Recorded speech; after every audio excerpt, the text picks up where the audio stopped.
Halo, salam komunikasi bisnis dengan Dr. Hendra. Kita mulai C2 worksheet. Alright, procedural and instructional writing and speaking. Okay, penulisan dan juga pembicaraan, instruksi dan juga prosedur. Nah, tujuan dari jenis penulisan ini yaitu penulisan dan pembicaraan, menulis instruksi dan juga cara menulis prosedur adalah untuk memberikan informasi, menasehati ataupun mengarahkan seseorang bagaimana cara melakukan sesuatu atau bagaimana mencapai sebuah tujuan. Kita bisa menemukan tulisan seperti ini dalam petunjuk instruksi, resep makanan maupun brosur-brosur, diagram dan visual, gambar-gambar dan juga tabel bisa bagian dari teks bacaan.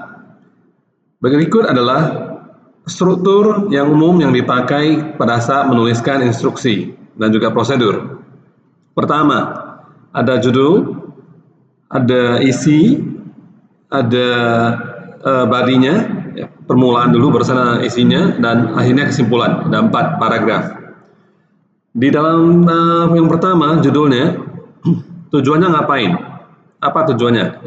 Yang kedua, pada saat Anda memulainya, garis bawah kenapa tujuan tersebut berharga untuk dicapai. Ketiga, keahlian apa, keterampilan apa, dan persiapan apa yang diperlukan sebelum menuliskan instruksi.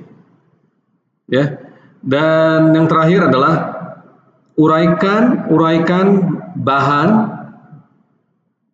materi, peralatan jika perlu.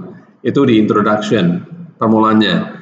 Di paragraf ketiga, yaitu isinya, tuliskan langkah-langkah apapun instruksi dalam dalam susunan yang logis. Ya, 1, 2, 3, 4, 5, 6. Ya. Anda bisa saja berharap untuk memakai dot points, titik-titik juga boleh, atau angka juga boleh untuk langkah tersebut. Yang terakhir adalah kesimpulan. Kesimpulan itu siapa yang bisa membantu pembaca jika dia menghadapi kesulitan dengan prosedur ini. Saat pembaca telah mencapai tujuannya, bagaimana dia membangun keberhasilannya. Itu adalah untuk kesimpulannya. Nah, kecuali Anda sengaja menuliskan sebuah instruksi yang memang agak berhumor, agak jenaka atau lucu, maka Anda seharusnya memakai gaya yang cukup netral, yang objektif. Kata kerja seharusnya dalam kalimat aktif, melakukan, ber. Ya, dalam kalimat yang saat sekarang, bukan masa lalu ya. Atau dalam kalimat yang tidak imperatif ya. Contohnya, kata kerja atau predikat yang menunjukkan perintah seperti buka halaman turn next, okay. Jangan, hindari, seperti itu ya, mulai dari kata-kata itu ya. Jadi mungkin saja ide bagus ya untuk membuat langkah-langkahnya lebih jelas dengan kata-kata seperti pertama, lalu, akhirnya. Latihan 1, lakukan dan jangan. Oke. Nah, ini dikerjakan bukan dalam 2 orang, per orang individual. Baca dengan hati-hati website dengan judul di Google Consumer Affairs Victoria. Oke. Apa faktanya? Klik di sana. Cari mengenai banned and regulated products. Produk apa yang dilarang, yang diregulasi. Kemudian computers, phone, internet, kemudian motor cars. Oke. Lalu pakai informasi dari yang website tadi untuk melengkapi salah satu dari tugas berikut ini. Pertama, jadi dipilih ya, dari 3 ini dipilih.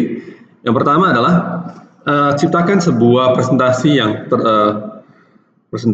ke seluruh kelas, memberikan sebuah petunjuk yang jelas cara melakukan hal yang harus dilakukan dan tidak boleh dilakukan yang berkaitan dengan topik konsumen.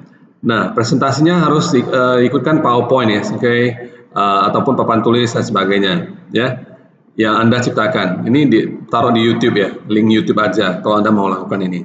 Yang kedua, boleh dengan teman ya, presentasikan ke seluruh kelas sebuah peran berdasarkan yang kamu pilih dari topik konsumer tersebut.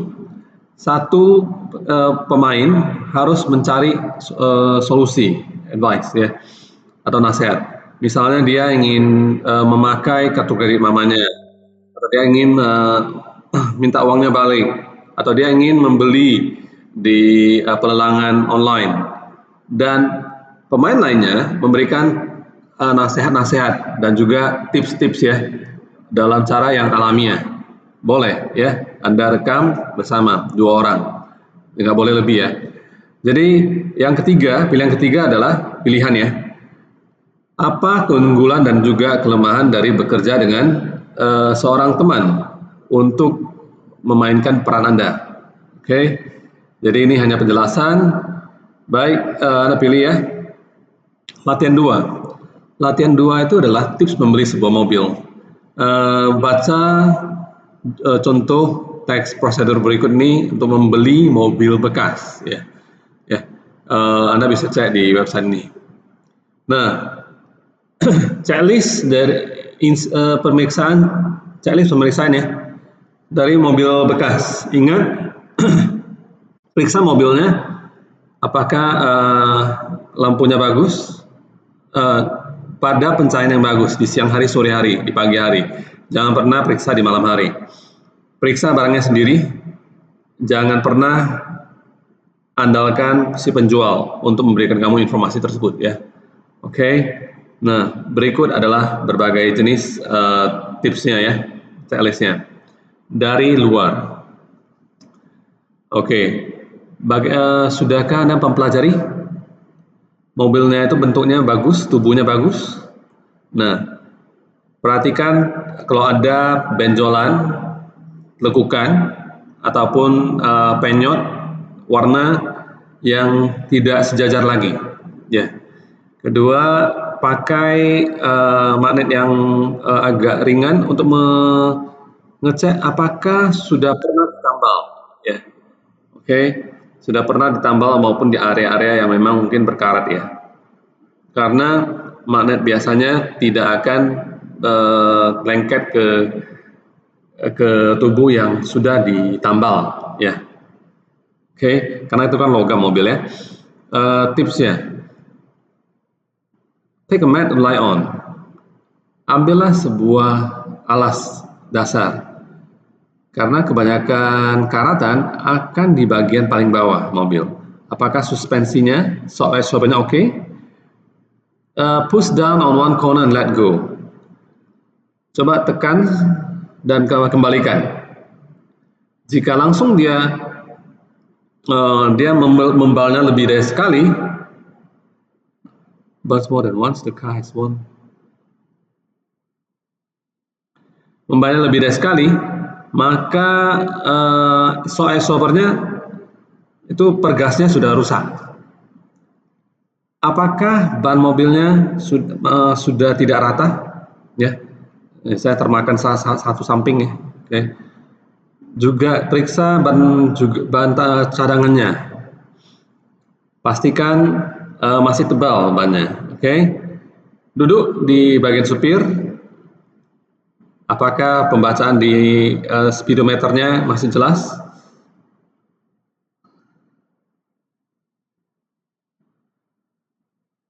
Oke, pembacaan di jarak rendah ya, artinya memang petunjuk yang bagus ya untuk keadaan mesinnya. Kalau memang kilometernya masih kecil, masih bagus ya. Oke. Apakah lampu remnya masih menyala? Apakah semua indikatornya bernyala? Apakah klaksonnya menyala? Apakah itu windshield wipernya masih nyala? Penyapu air hujannya? Lalu apakah seatbeltnya masih bagus? Tidak bersuara. Kemudian buka bagian mesinnya, ya, bagian depan mesinnya, biasa depan ya, mobil jadul di belakang. Nah, airnya di radiator kelihatan seperti apa? Keluarkan. Lalu kalau warnanya putih ataupun hijau itu bagus. Kalau airnya berkarat atau akhirnya rendah daripada itu, tandanya artinya memang kurang dirawat ya, atau mungkin sistem pendinginnya sudah rusak. Nyalakan mesinnya, oke, dan biarkan sebentar. Dengarkan kalau ada suara-suara yang aneh, misalnya suara-suara yang aneh lah ya, atau mengetok-ketok ya di bagian mesin.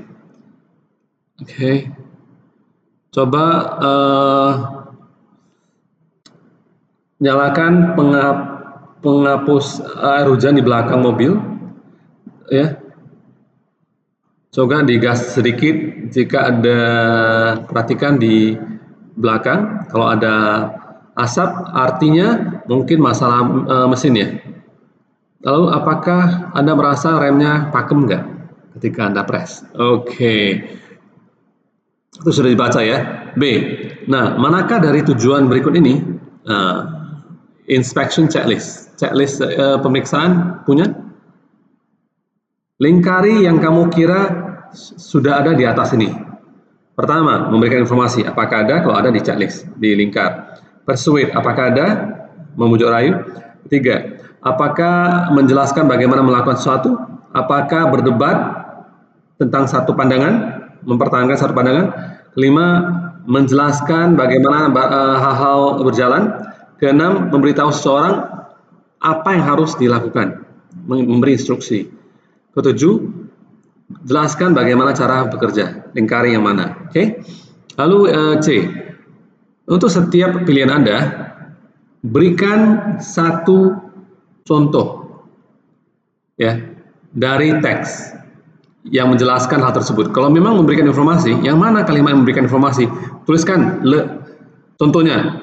Kalau ada 3 kalimat atau 6 kalimat, tuliskan 6 kalimatnya. Paham? Yes, bagus.